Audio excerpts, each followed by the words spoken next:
ಸೇನೆ ಬತ್ತಳಿಕೆಗೆ Britain missile, Pak ಚೀನಾಗೆ multi roll shock. ನಮಸ್ಕಾರ ಸ್ನೇಹಿತರೆ. ಪಾಕ್ ಚೀನಾ ವಿರುದ್ಧ ಅಗ್ರೆಸಿವ್ ಆಗಿ ತಯಾರಾಗ್ತಿರೋ ಭಾರತ ಈಗ ಮತ್ತೊಂದು ಅಚ್ಚರಿಯ ನಿರ್ಧಾರ ತಗೊಂಡಿದೆ. ಮಹತ್ವದ ಬೆಳವಣಿಗೆಯಲ್ಲಿ ಬ್ರಿಟನ್ ನಿಂದ ಎಲ್ಲಾ ಬಿಟ್ಟು ಮಿಸೈಲ್ ಗಳ ಖರೀದಿ ಮಾಡಿದೆ. ಎಸ್, ಮಿಸೈಲ್ ಗಳನ್ನ ತಗೊಂಡಿದೆ.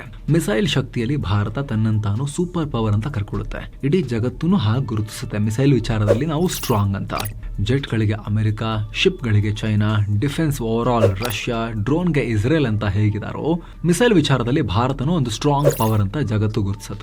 ಅಷ್ಟು ಮಿಸೈಲ್ ಪವರ್ ಭಾರತಕ್ಕಿದೆ. ಆದರೆ ಅದೇ ಭಾರತ ಬ್ರಿಟನ್ನಿಂದ ಸಣ್ಣ ಪುಡಿ ಮಿಸೈಲ್ಗಳನ್ನ ಖರೀದಿ ಮಾಡ್ತಾ ಇದೆ, ಲೈಟ್ ವೆಯ್ಟ್.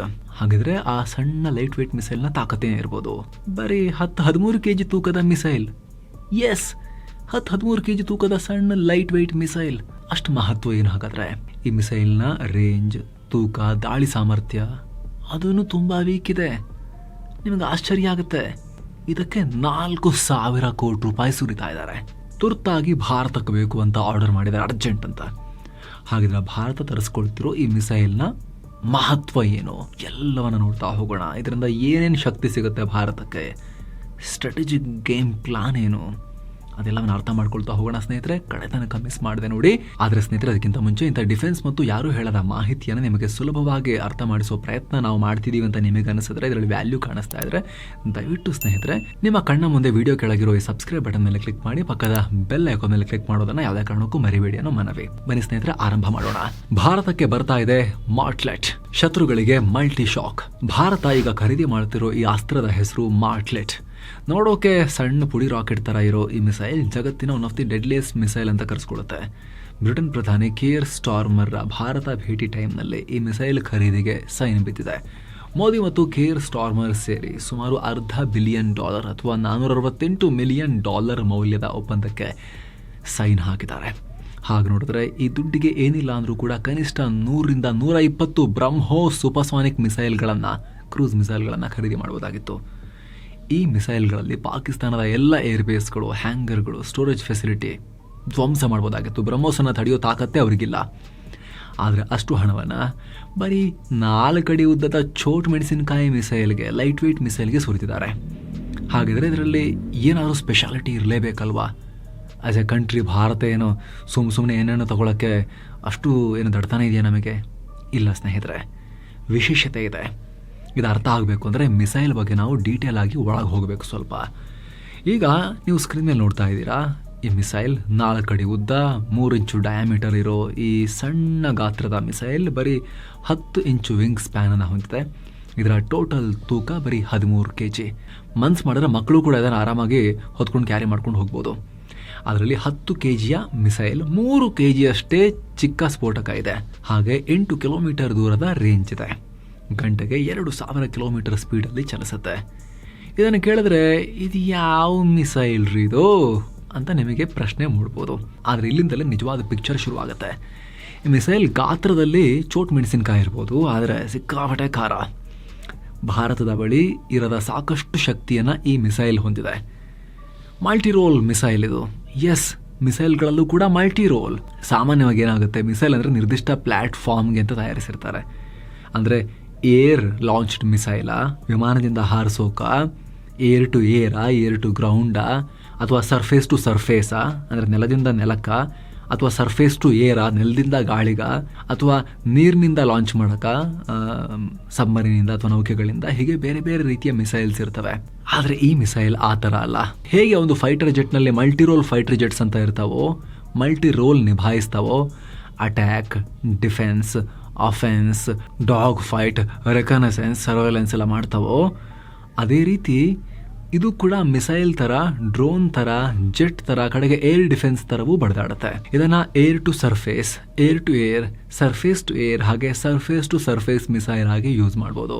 ಹೆಲಿಕಾಪ್ಟರ್ನಿಂದ ಹಡಗಿನ ತನಕ, ಆರ್ಮಿ ವೆಹಿಕಲ್ನಿಂದ ಒಂದು ಸಣ್ಣ ಟೆಂಪೋ ತನಕ, ಕಡೆಗೆ ಬರೀ ನೆಲದ ಮೇಲೆ ಮನುಷ್ಯ ನಿಂತ್ಕೊಂಡಾದರೂ ಕೂಡ ಈ ಮಿಸೈಲನ್ನು ಹಾರಿಸಬಹುದು. ಏನು ಸ್ನೇಹಿತರೆ, ವರದಿಯಲ್ಲಿ ಮುಂದುವರಿಯುವ ಮುನ್ನ ಸೆವೆನ್ ಸೈನ್ಸ್ ಟೂರಿಸಂ ಕಂಪನಿ ಗುಜರಾತ್ಗೆ ಟ್ರಿಪ್ ಆಯೋಜನೆ ಮಾಡಿದೆ. ಆಫರ್ ಪ್ರೈಸ್ 45,700 ರೂಪಾಯಿ ಮಾತ್ರ. ಅಹಮದಾಬಾದ್, ದ್ವಾರಕಾ, ಬೆಟ್ ದ್ವಾರಕಾ, ನಾಗೇಶ್ವರ, ಸೋಮನಾಥ ಜ್ಯೋತಿರ್ಲಿಂಗ, ನಿಷ್ಕಳಂಕ ಮಹಾದೇವ, ಗಿರ್ ನ್ಯಾಷನಲ್ ಪಾರ್ಕ್, ವಡೋದರಾ, ವಿಶ್ವದ ಅತಿ ಎತ್ತರದ ಸ್ಟ್ಯಾಚ್ಯೂ ಸರ್ದಾರ್ ವಲ್ಲಭಾಯ್ ಪಟೇಲ್ ಅವರ ಮೂರ್ತಿ, ಸ್ಟ್ಯಾಚ್ಯೂ ಆಫ್ ಯೂನಿಟಿ, ಇದೆಲ್ಲ ಸೇರಿ 6 ನೈಟ್ 7 ಡೇಸ್ ಟ್ರಿಪ್ ಇದು. ಈ ಪ್ಯಾಕೇಜ್ ಅಲ್ಲಿ ಫ್ಲೈಟ್ ಟಿಕೆಟ್ಸ್, 3 ಸ್ಟಾರ್ ಹೋಟೆಲ್ ನಲ್ಲಿ ಸ್ಟೇ, ಆಲ್ ಮೀಲ್ಸ್, ದೇವರ ದರ್ಶನ, ಎಸಿ ಟ್ರಾನ್ಸ್ಪೋರ್ಟ್ ವ್ಯವಸ್ಥೆ, ಬೋಟಿಂಗ್ ಮತ್ತು auto charges, 24/7 tour manager assistance ಹಾಗೂ ಹಿರಿಯ ನಾಗರಿಕರಿಗೆ ವಿಶೇಷ ಕೇರ್ ಕೂಡ ಇರುತ್ತೆ. ಹೊರಡೋ ದಿನ 25 ನವೆಂಬರ್ 2025. ಕೆಲವೇ ಸೀಟುಗಳು ಲಭ್ಯ. ಆಸಕ್ತರು ಈ ನಂಬರ್ಗೆ ಕಾಲ್ ಮಾಡಿ ನಿಮ್ಮ ಸೀಟನ್ನ ಕೂಡ ಬುಕ್ ಮಾಡಿ. ಬನ್ನಿ ಈಗ ವರದಿಯಲ್ಲಿ ಮುಂದುವರಿಯೋಣ. ಬ್ರಿಟನ್ ಇದಕ್ಕೆ ಮಿಥಿಕಲ್ ಪಕ್ಷಿಯ ಹೆಸರನ್ನ ಇಟ್ಟಿದೆ. ಅಫಿಷಿಯಲ್ ಆಗಿ ಇದನ್ನ lightweight multi role missile LMM ಅಂತ ಕರೀತಾರೆ. 2021 ಅಂದ್ರೆ ಜಸ್ಟ್ 4 ವರ್ಷದ ಹಿಂದೆ ಇದನ್ನ ಅವರು ಆವಿಷ್ಕಾರ ಮಾಡಿ ಇಟ್ಕೊಂಡ್ರು. ಇದು ತುಂಬಾ ಆಧುನಿಕ ಲೇಸರ್ ಮೂಲಕ ಗುರಿಯನ್ನ ಪತ್ತೆ ಹಚ್ಚುತ್ತೆ. ಅಂದ್ರೆ ನಾರ್ಮಲ್ ಕಿರಣಗಳು ನ್ಯಾವಿಗೇಷನ್ ಸಿಸ್ಟಮ್ ಬಳಸಿ ಗುರಿ ಕಡೆಗೆ ಹೋಗ್ತವೆ, ಆದ್ರೆ ಇದು ಲೇಸರ್ ಬೀಮ್ ಬಳಸಿ ಗುರಿಯನ್ನ ಅಟ್ಯಾಕ್ ಮಾಡುತ್ತೆ, ಹುಡ್ಕೊಂಡು ಹೋಗಿ ಹೊಡೆಯುತ್ತೆ. ಜೊತೆಗೆ ಇದರಲ್ಲಿ ಅಡಿಷನಲ್ ಆಗಿ ನ್ಯಾವಿಗೇಷನ್ ಸಿಸ್ಟಮ್ ಅನ್ನ ಇಂಟಿಗ್ರೇಟ್ ಮಾಡಲಾಗಿದೆ. ಇದರಿಂದ ಗುರಿ ತಲುಪೋಕೆ ಇನ್ನಷ್ಟು ಹೆಲ್ಪ್ ಸಿಗುತ್ತೆ. ಎಲ್ಲಕ್ಕಿಂತ ಮುಖ್ಯವಾಗಿ ಇದಕ್ಕೆ ಜಾಮ್ ರೆಸಿಸ್ಟೆಂಟ್ ಗೈಡೆನ್ಸ್ ಸಿಸ್ಟಮ್ ಹಾಕಿದ್ದಾರೆ. ಶತ್ರುಗಳು ಇದನ್ನ ಎಲೆಕ್ಟ್ರಾನಿಕ್ ವಾರ್ಫೇರ್ ಬಳಸಿ ಜಾಮ್ ಮಾಡೋಕೆ ಪ್ರಯತ್ನ ಪಟ್ಟರು ಕೂಡ ಸಂಬಂಧನೇ ಇಲ್ಲ ಅಂತ ಮುಂದಕ್ಕೆ ಹೋಗುತ್ತೆ. ಇದನ್ನು ಎಲ್ಲಿಗೆ ಬೇಕಾದರೂ ಹಾರಿಸ್ಬೋದು ಮತ್ತು ಯಾವುದನ್ನು ಬೇಕಾದರೂ ಟಾರ್ಗೆಟ್ ಮಾಡ್ಬೋದು. ನೇವಿಯಲ್ಲಾದರೆ ಶತ್ರುಗಳ ಹಡಗು, ಬೋಟ್, ಡ್ರೋನ್ಗಳು, ಹೆಲಿಕಾಪ್ಟರ್, ವಿಮಾನ, ಹೀಗೆ ನೀರು ಮತ್ತು ಆಕಾಶ ಯಾವುದೇ ಮಾರ್ಗದಲ್ಲಿ ಬರೋ ಥ್ರೆಟ್ಟನ್ನು ಇದು ಎಂಗೇಜ್ ಮಾಡುತ್ತೆ. ಹಾಗೆ ಭೂಸೇನೆ ಬಳಸಿದ್ರೆ ಶತ್ರುಗಳ ಉಗ್ರ ಕ್ಯಾಂಪ್ಗಳು, ಸೇನಾ ಕ್ಯಾಂಪ್ಗಳು, ರೆಡಾರ್ ಸ್ಟೇಷನ್, ಕಮಾಂಡ್ ಸೆಂಟರ್ಸ್ ಎಲ್ಲವನ್ನ ಟಾರ್ಗೆಟ್ ಮಾಡ್ಬೋದು. ಹಾಗೆ ವಾಯುಸೇನೆ ಕೂಡ ಇದನ್ನು ಯೂಸ್ ಮಾಡ್ಬೋದು. ಅವರು ತಮ್ಮ ಏರ್ ಡಿಫೆನ್ಸ್ಗಾಗಿ ಇದನ್ನು ಬಳಸ್ಬೋದು. ಸದ್ಯ ಅದನ್ನು ಡ್ರೋನ್ಗೆ ಇಂಟಿಗ್ರೇಟ್ ಮಾಡೋಕ್ಕೆ ಕೆಲಸ ನಡೀತಾ ಇದೆ. ಎಷ್ಟು ಘಾತಕವಾಗುತ್ತೆ ಲೆಕ್ಕ ಹಾಕಿ. ಲೈಟ್ ವೆಯ್ಟ್ ಕ್ಯಾರಿ ಮಾಡೋಕೆ ಈಸಿ ಆಗುತ್ತೆ ಡ್ರೋನ್ಗಳಿಗೆ, ಲೈಟ್ ವೆಯ್ಟ್ ಇರೋದ್ರಿಂದ. ಜೊತೆಗೆ ಡ್ರೋನ್ ಹೋಗಿ ಏನು ಮಾಡ್ತವೆ, ಡ್ರಾಪ್ ಮಾಡ್ತವೆ ಹತ್ರ ಹೋಗಿ. ಆದರೆ ಇದು ಹಂಗಲ್ಲ. ಇದು ಡ್ರೋನ್ ಹೋಗಿ ಆಮೇಲೆ ಇದನ್ನು ಫೈರ್ ಮಾಡುತ್ತೆ. ಇದು ಮಿಸೈಲ್ ಇದು. ಮತ್ತೆ ಇದು ಟ್ರಾವೆಲ್ ಮಾಡ್ಕೊಂಡು ಹೋಗಿ ಟಾರ್ಗೆಟನ್ನು ಭೇದಿಸುತ್ತೆ. ಈಗ ತಕ್ಷಣಕ್ಕೆ ಇದನ್ನು ಏರ್ ಫೋರ್ಸ್ನವರಾದರೆ ಏರ್ ಡಿಫೆನ್ಸ್ ಸಿಸ್ಟಮ್ಗಳಲ್ಲಿ ಬಳಸ್ಬೋದು. ಶತ್ರುವಿನ ಡ್ರೋನ್, ವಿಮಾನ, ಹೆಲಿಕಾಪ್ಟರ್, ಕ್ಷಿಪಣಿ ಎಲ್ಲವನ್ನ ಇದು ನಿಖರವಾಗಿ ಹೊಡೆದು ಹಾಕುತ್ತೆ. ಲೇಸರ್ ಟೆಕ್ನಾಲಜಿ ಇರೋದ್ರಿಂದ ಶತ್ರುವಿನ ಮಿಸೈಲ್ಗಳು, ಡ್ರೋನ್ಗಳು ಮಾರ್ಗ ಮಧ್ಯೆ ದಾರಿ ಬದಲಿಸಿದ್ರೂ ಕೂಡ ಟ್ರ್ಯಾಕ್ ಮಾಡಿ ಹೊಡೆಯುತ್ತೆ. ಹೀಗಾಗಿ ಇದು ಭಾರತಕ್ಕೆ ಹೊಸ ಪವರ್ ತಂದು ಕೊಡುತ್ತೆ. ದೊಡ್ಡ ಕ್ಷಿಪಣಿ ಮತ್ತು ಸಣ್ಣ ಡ್ರೋನ್ಗಳ ನಡುವಿನ ಗ್ಯಾಪನ್ನು ಇದು ಭಾರತಕ್ಕೆ ಫುಲ್ಫಿಲ್ ಮಾಡುತ್ತೆ, ತುಂಬುತ್ತೆ. ಹಾಗಿದು ಮಲ್ಟಿ ರೋಲ್ ಆಗಿರೋದ್ರಿಂದ ಉಪಯೋಗ ಜಾಸ್ತಿ. ಒಂಥರ ಆಲ್ರೌಂಡರ್ ಇದು. ಮೊದಲಿಗಿದು ನಮ್ಮ ಸುದರ್ಶನ ಚಕ್ರದ ಪ್ರಯತ್ನಕ್ಕೆ ಬಲ ತರುತ್ತೆ. ಅಲ್ಲದನ್ನು ನೇವಿಗಾಗಿ ಖರೀದಿ ಮಾಡ್ತಿರೋದ್ರಿಂದ ನಮ್ಮ ನೇವಿಯ ಡಿಫೆನ್ಸ್ ಮತ್ತು ಅಫೆನ್ಸ್ ಕೇಪಬಿಲಿಟಿಯನ್ನು ಹೆಚ್ಚು ಮಾಡುತ್ತೆ. ಶತ್ರುಗಳು ಮತ್ತು ಕಡಲ್ಗಳ್ಳರ ಬೋಟ್ ಮೇಲೆ ಹಾರಿಸೋಕೆ ಮಿಸೈಲ್ ಯೂಸ್ ಮಾಡ್ಬೋದು. ಏನೋ ಫ್ಯೂಚರ್ನಲ್ಲಿ ಇದನ್ನು ನಮ್ಮ ಭೂಸೇನೆಗೂ ಕೊಟ್ಟರೆ POK ಮತ್ತು ಚೀನಾ ಬಾರ್ಡರ್ನಲ್ಲಿ ಎಫೆಕ್ಟಿವ್ ಆಗಿ ಬಳಸಬಹುದು. ಇವತ್ತು ಪಾಕ್ ಗಡಿಯಲ್ಲಿ ಸಣ್ಣ ಪುಟ್ಟ ಉಗ್ರ ಕ್ಯಾಂಪ್ಗಳು ತಲೆ ಎತ್ತುತ್ತಾ ಇರೋ ಮಾಹಿತಿ ಇದೆ. ಸೊ ಅದನ್ನು ಇವುಗಳ ಮೂಲಕ ನಿಖರವಾಗಿ ಹೊಡಿಬೋದು. ಒಂದೇ ಸಲ ಮಳೆ ಥರ ಸುರಿಸ್ಬೋದು. ಡ್ರೋನ್ಗಿಂತ ಫಾಸ್ಟ್ ಆಗಿ ಇವು ಹಾರೋದ್ರಿಂದ ಮತ್ತು ಲೇಸರ್ ಶಕ್ತಿ ಇರೋದ್ರಿಂದ ಪ್ರಿಸಿಷನ್ ದಾಳಿಗೆ ಇವು ಉಪಯೋಗಕ್ಕೆ ಬರ್ತವೆ. ಅಲ್ಲದೆ ಏರ್ ಡಿಫೆನ್ಸ್ನಲ್ಲಿ ಯೂಸ್ ಮಾಡಿದ್ರೆ ಪಾಕ್ ಮತ್ತು ಚೀನಾಗಳು ಕಳಿಸೋ ಡ್ರೋನ್ಗಳು, ಮಿಸೈಲ್ಗಳನ್ನು ಇದರ ಮೂಲಕ ಇಂಟರ್ಸೆಪ್ಟ್ ಮಾಡ್ಬೋದು. ಗಡಿಯಲ್ಲಿ ಸಣ್ಣ ಯುದ್ಧ ಅಥವಾ ಸ್ಕರ್ಮಿಶ್ ಆದರೆ ಹೆಚ್ಚು ವೆಚ್ಚದ ಆಯುಧ ಬಳಸೋ ಬದಲು ಇಂತಹ ಮಿಸೈಲ್ಗಳನ್ನು ಬಳಸಿನೇ ಶತ್ರುವಿಗೆ ದೊಡ್ಡ ಡ್ಯಾಮೇಜ್ ಮಾಡ್ಬೋದು.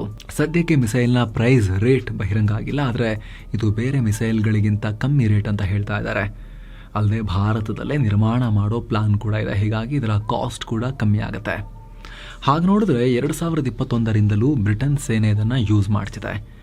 ಆದರೆ ಯುದ್ಧಕ್ಕೆ ಧುಮುಕಿದ್ದು 2022ರಲ್ಲಿ. ರಷ್ಯಾ ಯುಕ್ರೇನ್ನ ಆಕ್ರಮಣ ಮಾಡಿದ ನಂತರ ಸೇನಾ ನೆರವಿನ ಭಾಗವಾಗಿ UK ಈ ಮಿಸೈಲ್ಗಳನ್ನು ಯುಕ್ರೇನಿಗೆ ಕಳಿಸ್ತು. ಎಷ್ಟು ಮಿಸೈಲ್ಸ್ ಕೊಟ್ಟಿದ್ರೂ ಸ್ಪಷ್ಟ ಇಲ್ಲ. ಯುಕ್ರೇನ್ ಈ ಮಿಸೈಲ್ಸ್ನ shoulder launched air defence system man ಪಾಡ್ಸ್ನಿಂದ ಫೈರ್ ಮಾಡ್ತು. ಹಾಗೆ ಆಲ್ವಿಸ್ ಸ್ಟಾರ್ಮರ್ ಅನ್ನೋ ಆರ್ಮರ್ಡ್ ವೆಹಿಕಲ್ಸ್ಗೆ ಅಳವಡಿಸಿ ಫೈರ್ ಮಾಡಿದ್ರು. 2024 ಆಗಸ್ಟ್ನಲ್ಲಿ ಯುಕ್ರೇನ್ನ 95th ಏರ್ ಅಸಾಲ್ಟ್ ಬ್ರಿಗೇಡ್ ರಷ್ಯಾದ KA-52 ಅಲಿಗೇಟರ್ ಅನ್ನೋ ಅಟ್ಯಾಕ್ ಹೆಲಿಕಾಪ್ಟರ್ ಮೇಲೆ ದಾಳಿ ಮಾಡೋಕೆ ಈ ಮಿಸೈಲನ್ನು ಬಳಸಿದ್ರು. ಇದರ ತಾಕತ್ತು ಕಂಡಿದ್ದ ಭಾರತ ಇದರ ಮೇಲೆ ಅವತ್ತಿನಿಂದ ಕಣ್ಣು ಹಾಕಿತ್ತು. ಪಾಕ್ ಜೊತೆ ಆಪರೇಷನ್ ಸಿಂಧೂರ್ ಟೈಮ್ನ ಆ ಚಿಕ್ಕ ಯುದ್ಧದ ಬಳಿಕ ಇದನ್ನ ಖರೀದಿ ಮಾಡಿದೆ ಭಾರತ. ಈಗ UK ಸೇರಿದ ಹಾಗೆ ಇಂಡೋನೇಷಿಯಾ, ಸೌದಿ ಅರೇಬಿಯಾ ಮತ್ತು ಯುಕ್ರೇನ್ ಈ ಮಿಸೈಲ್ನ ಯೂಸ್ ಮಾಡ್ತಿವೆ. ಸದ್ಯಕ್ಕೆ ತೈವಾನ್ ಮತ್ತು ಪೋರ್ಚುಗಲ್ ಇದನ್ನ ಖರೀದಿ ಮಾಡೋಕೆ ಇಂಟ್ರೆಸ್ಟ್ ತೋರಿಸಿವೆ. ಸೊ ಫ್ರೆಂಡ್ಸ್, ಇದಾಗಿತ್ತು ಈ ಪ್ರಮುಖ ಅಸ್ತ್ರದ ಬಗ್ಗೆ ನಿಮಗೆ ಮಾಹಿತಿ ಕೊಡುವಂತ ಪ್ರಯತ್ನ. ನಿಮಗೆ ಇಷ್ಟ ಆಗಿದ್ರೆ ಲೈಕ್ ಮಾಡಿ, ಸಬ್ಸ್ಕ್ರೈಬ್ ಮಾಡಿ, ಪಕ್ಕದ ಬೆಲ್ ಐಕಾನ್ ಮೇಲೆ ಕ್ಲಿಕ್ ಮಾಡೋದನ್ನು ಯಾವುದೇ ಕಾರಣಕ್ಕೂ ಕೂಡ ಮರಿಬೇಡಿ ಸ್ನೇಹಿತರೆ. ಹಾಗೆ ಇಂತಹ ಮತ್ತಷ್ಟು ವ್ಯಾಲ್ಯೂಬಲ್ ಇನ್ಫಾರ್ಮೇಷನ್ ಸ್ನೇಹಿತರೆ ನಾವು ಮಸ್ತ್ ಮಗ ಪ್ರೀಮಿಯಂ ಫ್ಯಾಮಿಲಿ ಮೆಂಬರ್ಶಿಪ್ನಲ್ಲೂ ಕೂಡ ನಾವು ಕೊಡ್ತಾ ಇದ್ದೀವಿ. ಅಲ್ಲಿ ಮೆಂಬರ್ಸ್ ಓನ್ಲಿ ಕಾಂಟೆಂಟ್ ಕೂಡ ನಾವು ಅಲ್ಲಿ ತುಂಬ ಕೊಡ್ತಾ ಹೋಗೋ ಪ್ರಯತ್ನವನ್ನು ಮಾಡ್ತಾ ಇದ್ದೀವಿ ಸ್ನೇಹಿತರೆ. ವಿಡಿಯೋ ಕೆಳಗಡೆ ಜಾಯಿನ್ ಅನ್ನೋ ಬಟನ್ ಮೂಲಕ ನೀವು ದಿನಕ್ಕೆ 99 ಪೈಸೆನ ಚೇಂಜ್ ಬರುತ್ತೆ. ಇಡೀ ತಿಂಗಳಿಗೆ 29 ರೂಪಾಯಿ ಆಗುತ್ತೆ ಅಷ್ಟೇ. ಆಂಡ್ರಾಯ್ಡ್ ಯೂಸರ್ಸ್ ಅಲ್ಲೇ ವಿಡಿಯೋ ಕೆಳಗಿರೋ ಜಾಯಿನ್ ಬಟನ್ ಮೂಲಕ ಜಾಯಿನ್ ಆಗಿಬಿಡಬಹುದು. ಆ್ಯಪಲ್ ಯೂಸರ್ಸ್ ಡಿಸ್ಕ್ರಿಪ್ಷನಲ್ಲಿ ಪಿನ್ ಮಾಡಿರೋ ಕಾಮೆಂಟಲ್ಲಿ ಕೆಳಗಡೆ ಎಕ್ಸ್ಟ್ರಾ ಇದ್ರದ್ದು ಕೂಡ ಮೆಂಬರ್ಶಿಪ್ದು ಕೂಡ ಲಿಂಕನ್ನು ಕೊಟ್ಟಿರ್ತೀವಿ. ಅದ್ರ ಮೂಲಕ ಹೋಗಿ ಆಮೇಲೆ ಬ್ರೌಸರ್ಗೆ ಹೋಗಿ ನೀವು ಅಲ್ಲೂ ಕೂಡ ಜಾಯಿನ್ ಆಗಬಹುದು. ನಾವು ಸ್ನೇಹಿತರಲ್ಲಿ members only content, members only live interactions, members only poll, members only post ಎಲ್ಲ ಕೊಡ್ತಾ ಹೋಗೋಕೆ ಅಲ್ಲಿ ಕೆಲಸ ಶುರು ಮಾಡ್ತಾ ಇದ್ದೀವಿ ಸ್ನೇಹಿತರೆ. ನಾವು ನಿಮಗೆ ವ್ಯಾಲ್ಯೂ ಪ್ರೊವೈಡ್ ಮಾಡ್ತಿದ್ದೀವಿ ಅಂತ ನಿಮಗೆ ಅನಿಸಿದ್ರೆ ನೀವು ಅದನ್ನು ಕನ್ಸಿಡರ್ ಮಾಡಬಹುದು. Thank you so much. ಮತ್ತೆ ಭೇಟಿ ಆಗ್ತಿರೋಣ. ನಮಸ್ತೆ.